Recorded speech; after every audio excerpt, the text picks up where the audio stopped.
തമിഴ് രാഷ്ട്രീയത്തിലേക്ക് ഉദിച്ചുയരാൻ കൊതിക്കുന്ന വിജയെ സംബന്ധിച്ച് വലിയ തിരിച്ചടിയാണ് കരൂരിലെ ഈ ദുരന്തവും അതിനുശേഷമുള്ള വിജയുടെ ഈ ഒളിച്ചോടൽ പ്രവൃത്തി.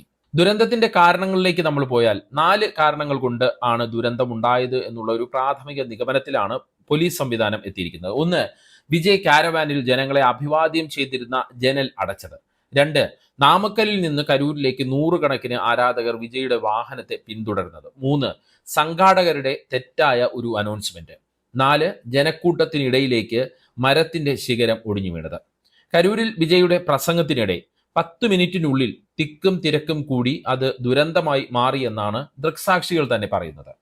നാമക്കലിലെ റാലിയിൽ നിന്നാണ് വിജയ് കരൂരിലെ റാലിയിലേക്ക് വന്നത്. അതും നിശ്ചയിച്ചതിലും 7 മണിക്കൂർ വൈകിയാണ് വിജയ് എത്തിയത്. നാമക്കലിലെ വിജയുടെ റാലി അവസാനിച്ചത് ഇന്നലെ വൈകിട്ട് 3:30 നാമക്കലിൽ നിന്ന് വിജയ് കരൂരിലേക്ക് നീങ്ങിയപ്പോൾ 100 കണക്കിന് ആരാധകർ വിജയുടെ വാഹനത്തെ പിന്തുടരാൻ തുടങ്ങി.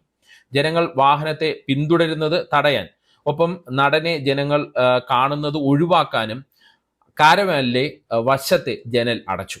ഗ്ലാസ് ഇട്ട ഈ ഒരു ഭാഗത്തിലൂടെയാണ് ജനങ്ങൾ നടനെ കണ്ടിരുന്നത്. ജനൽ അടച്ചാൽ ജനങ്ങൾ വാഹനത്തെ പിന്തുടരുന്നത് അവസാനിപ്പിക്കുമെന്നാണ് TVK നേതാക്കൾ വിചാരിച്ചിരുന്നത്. പക്ഷേ സംഭവിച്ചത് മറിച്ചാണ്.